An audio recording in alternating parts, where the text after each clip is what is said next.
Welcome to Video Tips. My name is Sandy Troy. The purpose of this short video is to try to cover some tips on taking video with your smartphone, regardless of the smartphone type you have. You can go into YouTube and look up your specific model phone and watch dozens and dozens of videos on how to take a video with your specific phone. But this is a general overview. I hope you enjoy it. These are the video tips that I'm going to be covering today.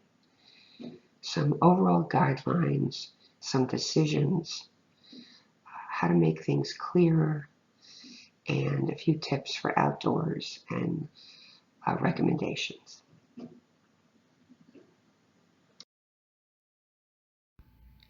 I'd like to illustrate how on your camera setting for both photos and videos you can add or remove grid lines. Grid lines really help you either center an object or purposely put it off center. There's something called rule of thirds. If you take an object and move it off to 1/3 on the side of a picture, can make things a lot more interesting. And this can apply in both video and photos. First thing you want to do is to go into your camera, and you can see the picture here. I'm on photo. I'm going to move to video. And in video, I'm going to go up to the upper left-hand corner where there's a little gear symbol. And if you look down the page, you'll see my grid line is off. It's white. I'm going to move it over to the side, to the right side. It turns blue. And then back up at the top where there's camera settings, I'm going to go back. And now you see the grid lines. This is an example where I have the lamp centered. But if I put it off to the side, which is the 1/3 rule, I think it makes it more interesting picture. So that's how you turn your grid lines on and off. You go up to your gear symbol, grid lines, scroll down to grid lines, turn it off or turn it on. There's no save. Go back up at the top where the arrow is for camera settings, and you're back in your screen.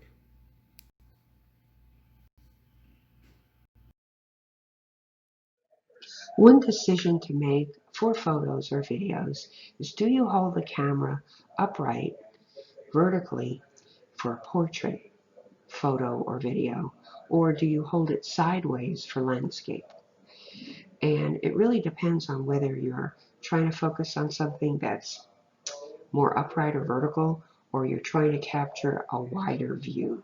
But it is a decision that you should consciously make.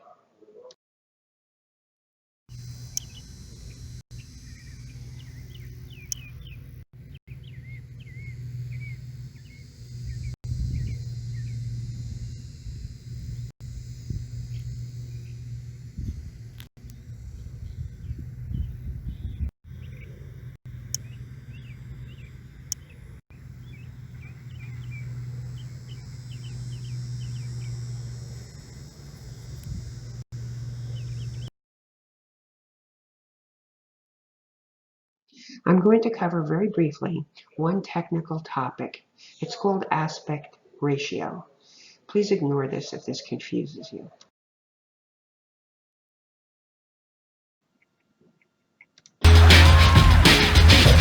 What's an aspect ratio? It's the ratio of a video's width to its height, expressed as two numbers. For example, pre-HD TVs had an aspect ratio of 4:3, meaning they were 4 units wide and 3 units tall. Whereas modern HD TVs have 16:9 aspect ratio, meaning 16 units wide by 9 units tall. Aspect ratio determines how clear your video is. 16:9 aspect ratio is standard when you buy a phone. What it means is, for every 16 pixels in one direction, there are 9 pixels in another. A pixel is the smallest element of a photo. The more pixels per square inch in the photo, the clearer the photo will be. I'm mentioning aspect ratio for two reasons. You can accidentally change it very easily on your phone and not realize it. So I want to point out where to look for it on your phone. And if you accidentally brush against it or change it, you can always change it back. The other reason is if someone borrows your phone and wants to take photos or video, and they change the aspect ratio and give the phone back to you, and you're not happy with your photos or videos, you can check the aspect ratio and say, oh, I'm going to put it back to the default of 16:9. Hey, what's going on, guys? I have a Samsung Galaxy A50 here. I'm going to show you how to change the video quality resolution as well as changing the aspect ratio on the back side as well as the front side. Okay, very, very simple. So first thing we got to do is open up your camera. A shortcut is double pressing the power button to bring up the camera. Then top left hand side, we see the gear icon. Tap on that. That's the camera settings. And then from here, just go ahead and scroll down, and then under videos, you see rear video, which is the back camera, and you see front video size, which is the selfie side here. So for example, we can go to rear, aspect ratio is 16:9, and we can do 1080p or 720. You got full, you got 1:1. If I go back here, front camera, same thing. You can do a 16:9 aspect ratio with a 1080p. Or full or 1:1. Also what you can do too is if you double click and then we just go to video, we have the aspect ratio up here, 9:16. That's most likely exactly what you want anyways. If you want to change the 9:16 to another aspect ratio, just tap it and you can do a 1:1 or full as well from here. And if you wanted to change the aspect ratio on the photo, you have to slide over to photo and do that. Okay, so pretty simple. Any questions, comment below. Thanks for watching, guys. Bye. I'm going to take a short video to show just a few features. When I load my camera, it leaves me in photo first. And I wanted to point out that both in photo and right next to it is video that I can switch by touching the screen with my finger. There's little trees. The three trees that are smaller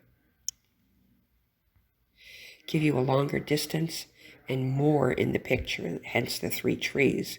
When you go to the two trees, it's closer up and you see less in the view. Same thing's true in the video. Switch over. There's the three where you see more and the two trees closer up. So you have to decide where to start. Now I'm going to start close up. On my camera, I hit the red dot and then it turns black.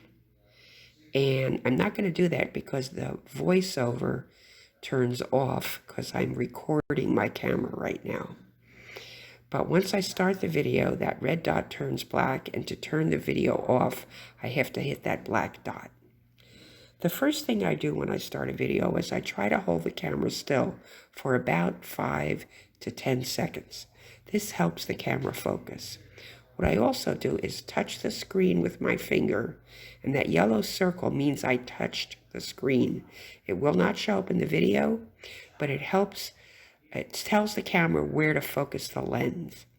So as you're moving the camera, if anything looks blurry, you can always touch that screen and it'll refocus the lens of the camera and get that area clearer. The faster you move the camera, the blurry it is. So slow is good. I'm going to go in and do a close-up, and if it gets blurry or I just want to try to get it clearer. You can see how that really made it clearer as I was going in. Feel free to touch the screen anytime you want. And as I move it up, touch the screen again and it gets clearer. This is a little wood mushroom. Has a lot of detail on it. You can see how clear it gets. A little blurrier, but if I touch the screen, the camera refocuses and I get clarity. So don't be afraid as you're moving slowly your smartphone to touch the screen and it refocuses. Professionals might have a better way to do this, but this is how I do it. And so I'm looking at these little flowers here, these fake flowers, and I'm touching the screen and they get refocused. I'm even going to focus on this hypertufa shell here, and it's a little blurry. But I don't know if you can see how just touching it really gets it clearer. In the back over here is a little chair that's a little blurry. And when I touch the screen, it gets clearer. So the more smoothly and slowly you can move the camera. And again, whenever it looks blurry or you just want to try to refocus it, touch the screen and you will get a clarity of focus.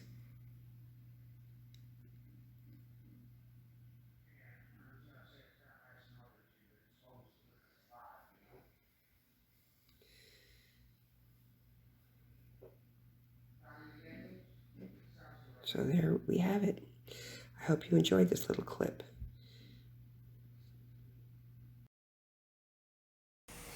This is a double-flowered blue butterfly pea vine. I have 3 of these in the yard. They do make seeds. You can make cuttings. The blue flowers are just lovely. And this is a double. The blue flowers are edible. You can make blue tea, cold or hot tea, blue rice, blue bread, blue vodka, or just put them in salads or let them float in a drink. But it's a beautiful little flower and a lovely little vine. For me, it blooms year-round in zone 910.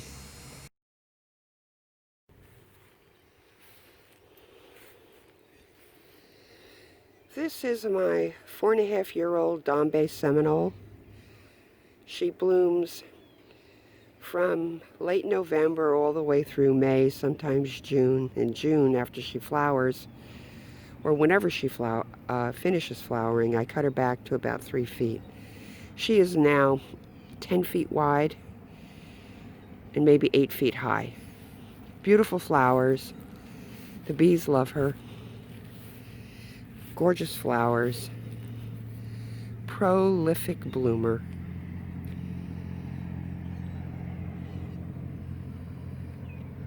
Her flowers are sterile. She's very difficult to start from cutting. You can start her from air layering. It's much easier to just buy one. It's very difficult. I think I did 5 or 6 air layerings to get one air layered new plant propagated. It's my moongate with roses, not in bloom yet. Love this Bombay Seminole, one of my best purchases from Riverland Nursery. A few tips that I found helpful for outdoor video. The ideal conditions for me are the sun at your back. Also when it's slightly overcast. Full bright sun produces glare. It also can wash out color. So that's why I like overcast. In this photo, this was almost a foggy morning. Great photo time. The other condition that can be important outside is wind. Wind is picked up by the microphone. The sound can be loud and it can actually wash out your voice. And it's also annoying to listen to. Also, if you're photographing trees, flowers, bushes, wind causes movement and will make your video blurry. So try to avoid wind outside. I want to point out that in the next video you're going to briefly see a little symbol. It's 3 dots. What it symbolizes is an export function. It means you go from one point to many points. That is, you can export or send your file, a photo or a video, out to another source. An email, a Facebook, a text message to another application. The important thing to remember is that if a file is too large, like videos, they will not always go to an app where you want them. Videos, for example, even if they're short, are too large of a file to be exported directly using this function to email. That's why you need to use a USB cord to connect the device, your smartphone, to the computer to download that very large file. Let's take a look at the gallery where the photos and videos are stored. These are a variety of pictures and videos. Yesterday I took a lot of pictures of some sandhill cranes. This one in particular was a little video, and I can click on it and view it. And those are the sandhill cranes sitting by the car. I don't think they washed it, but they started to go away from me when I came out there. And I want you to know, down at the bottom where those 3 dots are, if I touch that, it brings me to a screen, because that's from one point. It's telling you the 3 dots mean from one point, your camera, you want to send that photo somewhere else, to Facebook, post it on Facebook, send it to your email, send it to your text message, and so you can export that item. But often videos won't go through email, so I have to use a USB wire connected to my computer to pull the videos off. But my point here today was to show you the gallery, and I'm going to go back up to the top left corner where the arrow is, and I'm going to go back to gallery. If I want to go back to my main screen, at the lower right hand corner is another little arrow, and that takes me back. So where is gallery? I hit gallery, brings me up to my pictures. I can scroll, and I then can take a look at a photo, and using the 3 dots at the bottom, I can export a photo to my email. A video won't go through to my email, or I can post it to Facebook, or I can put it into my messages. So there's a variety of ways to send that photo. And if I just want to directly post it to Facebook because I think it's really that good, I can do that. Let's see here. I'll go to, if I want to go to email, my email is on Outlook. So here's email. And I'm going to send that one photo to myself.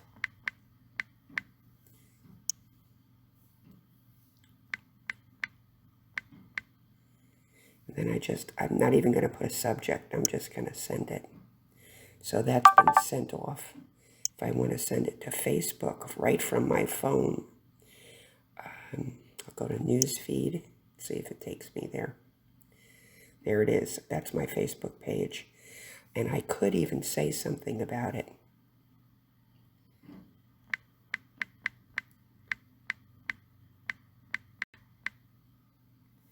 And then the post is in the upper right-hand corner. See the top that says post? Now your camera might be a little bit different. So I've just sent this photo to my email, and I've sent it to my Facebook page. And so let's go back, and we'll go back one more time to gallery. Again, videos are nearly impossible to send through your email. That's why we use that USB cord connected to the computer to take them off. A few recommendations. Check out your phone's specific features.